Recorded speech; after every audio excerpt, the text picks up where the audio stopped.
पिछले एपिसोड में अबाव ने हाओचन को मारने का डिसाइड कर लिया था, जबकि उधर हाओचन भी फिर से मिशन के लिए डिमन क्लैन में एंटर करने के लिए रेडी हो गया था। इसके बाद अगले सीन में हम वॉरियर हॉल के सिक्योरिटी टीम को देखते हैं, जो कि किसी ग्रुप के ऊपर अटैक करके उनको लूटने की कोशिश कर रहे थे और फिर इनसे कहने लगते हैं कि अगर तुम अपने पास वाले पैसे हमें नहीं दोगी तो फिर हम इसके लिए तुम सबको यहाँ पर मार देंगे। जिसके बाद हम देखते हैं कि इसकी बात सुनकर वे लोग भी इसके ऊपर गुस्सा होने लगते हैं और फिर कहने लगते हैं कि ये वॉरियर हॉल वाले यहाँ पर कैसे आ गए। लेकिन तभी इसी बीच हम देखते हैं कि इनका एक और आदमी इनके पास में आता है और फिर इनसे कहता है कि हमने एक और ग्रुप को घेरा हुआ है, इसीलिए मुझे ऐसा लगता है कि अगर हमने उनको लूट लिया तब इस तरह से हमें अपने कई महीने के इनकम के बारे में कोई भी चिंता नहीं करनी पड़ेगी। जिसके बाद हम देखते हैं कि इसके बारे में जानकर वे सभी भी वहाँ पर जाने के लिए रेडी हो गए थे। लेकिन इसके बाद अगले सीन में हम देखते हैं कि उन सभी ने असल में हाओचन के पूरे टीम को घेर लिया था और फिर वे इनसे कहने लगते हैं कि क्या तुम्हारी इतनी हिम्मत हो गई कि तुम अपने पास वाले पैसे हमें नहीं देना चाहते। तभी इसी बीच हम देखते हैं कि उनका कैप्टन भी यहाँ पर आ गया था और फिर इनसे कहने लगता है कि अगर तुम सिक्योरिटी फीस देने के लिए रेडी नहीं हो तो फिर तुम इसके लिए मरने के लिए रेडी रहना। लेकिन अब इसके बारे में सुनते ही सिमासियान इसके ऊपर बहुत ही ज्यादा गुस्सा होने लगा था और फिर कहने लगता है कि क्या वॉरियर हॉल असल में इसी तरह से काम करता है।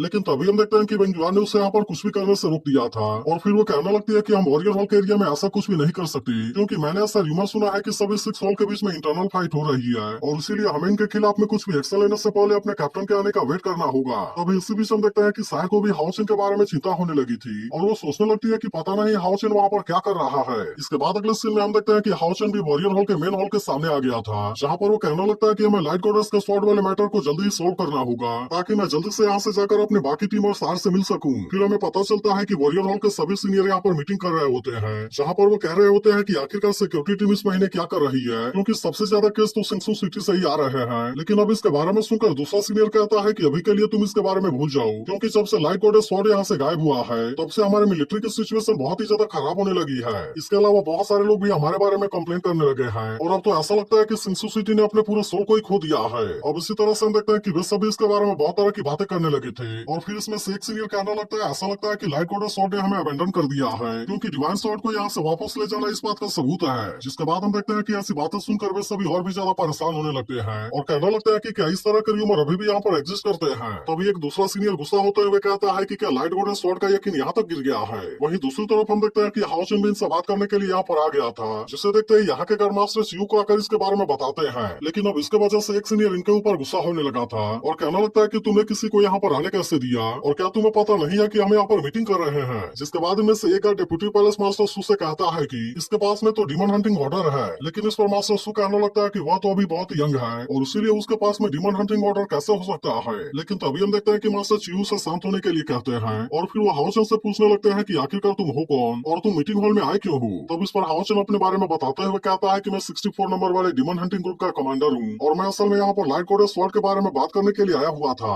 लेकिन अब इसे देखते ही यहाँ के सभी सीनियर पूरी तरह से हैरान हो गए होते हैं और फिर मास्टर सू कहने लगता है कि यह स्वॉर्ड तुम्हारे हाथों में कैसे है। इसके अलावा हम देखते हैं कि मास्टर चियू भी इस बात से पूरी तरह हैरान हो गया था और फिर वो हाओचन के पास आते हुए कहता है कि आखिरकार ये तुम्हें कहाँ से मिला और फिर कहना लगता है कि इसे वापस करने के लिए मैं पूरे वॉरियर हॉल की तरफ से तुम्हें थैंक यू कहता हूँ। इसके बाद हम देखते हैं कि वो इसे लेने के लिए अपना हाथ आगे करता है, लेकिन इस पर हाओचन उससे कहता है कि मैं तो असल में इसे वापस करने के लिए नहीं आया, बल्कि मैं तो असल में यहाँ पर इसके लिए आपसे परमिशन लेने के लिए आया था। लेकिन तभी हम देखते हैं कि इसकी ऐसी बात सुनते ही मास्टर सू इसके ऊपर बहुत ही ज्यादा गुस्सा हो गया था और फिर वो हाओचन से कहने लगता है कि इस तरह से यहाँ पर बात करने की तुम्हारी हिम्मत कैसे हो गई और फिर वो अपने लोगों से कहता है कि तुम जल्दी से इसे कैद कर लो। जिसके बाद हम देखते हैं कि इसकी बात सुनकर यहाँ के कार हाओचन की तरफ जाने लगे थे, लेकिन तभी हम देखते हैं कि मास्टर चियू को ऐसा कुछ भी करने से रोक देते हैं, क्योंकि वे कुछ भी करने से पहले हाओचन की भी बात सुनना चाहते थे और फिर वे हाओचन से पूछने लगते हैं कि आखिरकार ये स्वॉर्ड तुम्हें कैसे मिला, क्या तुम इसके बारे में हमें बता सकते हो। तब इस पर हाओचन उसे बता देता है कि इन सबके पीछे मिस वेई यांग है, क्योंकि वो इस स्वॉर्ड को असल में चुपके से लेकर वहाँ पर आई थी। इसलिए जब हाओचन को भी इसके बारे में पता चला था तो वो इस बात से पूरी तरह हैरान हो गया था।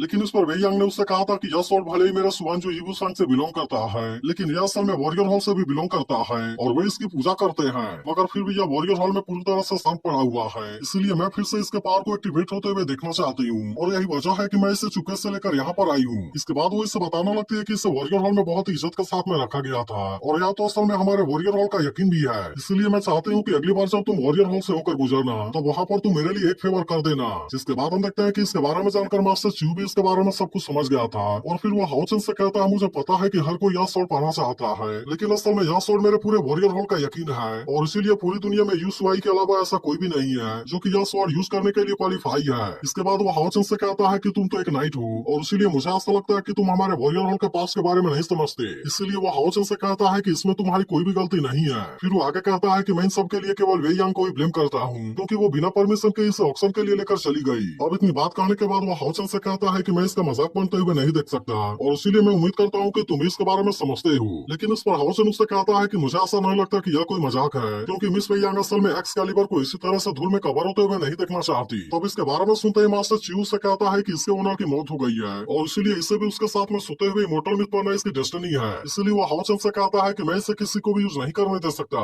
लेकिन इस पर हाउचन कहता है मुझे ऐसा लगता है कि हमें मिरेकल को क्रिएट करते रहना चाहिए, क्योंकि केवल इसी तरीके से हम डिवाइन स्वॉर्ड को इमोर्टल बना पाएंगे, नहीं तो फिर इसका मतलब है कि यह कोई मरी हुई चीज है। लेकिन अब इसकी ऐसी बात सुनते ही यहाँ के सभी सीनियर हाउचन के ऊपर बहुत ही ज्यादा गुस्सा हो गए थे, और वे कहने लगता है कि इससे मरी हुई चीज बोलने की तुम्हारी हिम्मत कैसे हो गई, क्योंकि यह तो असल में हमारे वॉरियर हॉल का यकीन है। अब इसी वजह से हम देखते हैं कि वे सभी इसके ऊपर बहुत ही ज्यादा गुस्सा होने लगे थे। लेकिन इस पर हाउचन इनसे कहता है कि मैं इस तरह से इसकी कोई भी बेइज्जती नहीं करना चाहता था, बल्कि मैं तो असल में इस तरह से केवल एक फैक्ट बोल रहा था। इसके बाद वो इनसे कहता है कि डिवाइन स्वॉर्ड तो असल में अपने एनिमी और डिमन को मारने के लिए है, और इसीलिए मैं इसका यूज करके ऐसा जरूर करूंगा। जिसके बाद हम देखते हैं कि इसके पावर को देख वे सभी कुछ समय के लिए शांत हो जाते हैं। तभी चियू से कहने लगता है कि अगर तुम इसे यूज करने के लिए परमिशन चाहते हो तो फिर इसके लिए सबसे पहले तुम्हें साबित करना होगा। जिसके बाद हम देखते हैं कि इसकी बात सुनकर हाउचन भी इसके लिए पूरी तरह से रेडी हो गया था, और फिर हम देखते हैं कि वे सभी इसे अपने साथ कर किसी जगह पर आ गए थे। तो इससे देख कुछ लड़के आपस में बात करने लगते हैं कि इसे तो यहाँ के बारे में कुछ भी नहीं पता, लेकिन क्या इसके बाद भी उसे ऐसा लगता है कि वो यहाँ पर सबसे ज्यादा स्मार्ट है। इसी के साथ वो कहने लगता है कि वो यहाँ पर कुछ भी नहीं कर पाएगा, और वो इस तरह से केवल अपनी ही बेइज्जती कराएगा। इसके बाद हम देखते हैं कि मास्टर चियू अपने पावर का यूज करके किसी जगह को रिवील करते हैं, जिसे देखते ही यहाँ के सभी लोग भी पूरी तरह से हैरान हो गए थे। वहीं उधर मास्टर चियू हाउचन से बताने लगता है कि यह हमारे मास्टर के द्वारा छोड़े गए स्वॉर्ड इंटेंशन है, जो कि पिछले 100 सालों से ऐसे ही लगातार जल रहे हैं। इसीलिए अगर तुम भी इसके ऊपर स्वॉर्ड इंटेंशन को क्रिएट करने में कामयाब हो जाते हो तो फिर मैं मानूंगा कि तुम एक्सकैलिबर को यूज करने के लिए क्वालिफाइड हो, नहीं तो फिर यह स्वॉर्ड तुम्हें हैंड ओवर करके यहाँ से चले जाना होगा। तभी मास्टर चियू हाउचन से कहने लगता है मैं तुम्हें एडवाइस देता हूँ कि तुम यहाँ से पीछे हट जाओ, क्योंकि यह तो असल में पूरे दुनिया का सबसे स्ट्रॉन्ग एक्स्ट्रा टेरेस्ट्रियल मेटेओराइट है, इसीलिए तुम इसके सामने कुछ भी नहीं कर पाओगे। तभी कुछ सीनियर बात करने लगते हैं कि यूसुआई के डायरेक्ट सबऑर्डिनेट तो असल में लेवल 9 वाले हैं, लेकिन इसके बाद भी उनमें से कोई भी ऐसा करने में कामयाब नहीं हो पाया। लेकिन इसके बाद भी हम देखते हैं कि हाउचन को इसके बारे में कोई भी चिंता नहीं होती, और वो कहता है कि मैं उम्मीद करता हूँ कि मास्टर चियू ने जैसा कहा है वैसा जरूर करेंगे। इसके बाद हम देखते हैं कि वो तुरंत यहाँ पर लाइट गॉडेस का स्वॉर्ड को यूज करने लगता है, जिससे देखते ही सभी पूरी तरह से हैरान हो गए होते हैं। और फिर मास्टर चियू भी कहने लगता है कि यह तो असल में इस स्वॉर्ड का यूज कर पा रहा है, लेकिन अभी भी उसे ऐसा लग रहा था कि अगर हाउचन ने आकर सारे लाइट एलिमेंट को भी अब्सॉर्ब कर लिया तब इसके बाद भी वो किसी भी तरह से मेटेओराइट के ऊपर इसका निशान नहीं बना पाएगा, और इसीलिए वो इसमें जरूर ही फेल हो जाएगा। लेकिन तभी हम देखते हैं कि वे इसके लाइट एलिमेंट को देखते ही पूरी तरह से हैरान हो गए थे, और फिर वे कहने लगते हैं कि यह तो अभी केवल लेवल 6 में है, लेकिन इसके बाद भी वो तो डिवाइन स्वॉर्ड को इतना आसानी से यूज कर पा रहा है। तभी मास्टर चियू हैरान होते हुए कहता है कि यह तो असल में रेजोनेंस है, और ये एक्स्ट्रा टेरेस्ट्रियल मेटेओराइट तो डिवाइन स्वॉर्ड के साथ में रेजोनेट कर रहा है। तभी हम देखते हैं कि हाउचन यहाँ पर डिवाइन स्वॉर्ड को बहुत ही शानदार तरीके से यूज करने लगा था, और फिर वो चारों तरफ से लाइट एलिमेंट को एब्जॉर्ब करके इसे बहुत ही अच्छे से चार्ज भी कर लेता है, जिससे देख मास्टर चियू हैरान हो जाता है कि आखिरकार इस डिवाइन स्वॉर्ड में इतनी ज्यादा पावर कैसे आ गई, और फिर उसे पता चलता है कि यह तो असल में हाउचन के फिजिक की वजह से हुआ है। और अब इसे देख ऐसा लग रहा था कि हाउचन इस समय खुद लाइट बन गया है। अब इसी वजह से मास्टर चियू कहने लगता है कि कहीं मैंने इसे मिसजज तो नहीं कर दिया, क्योंकि वह तो डिवाइन स्वॉर्ड का यूज करके मिरेकल को क्रिएट करने वाला है। तभी हम देखते हैं कि हाउचन ने भी डिवाइन स्वॉर्ड के पावर का यूज करके मेटेओराइट के ऊपर अटैक कर दिया था,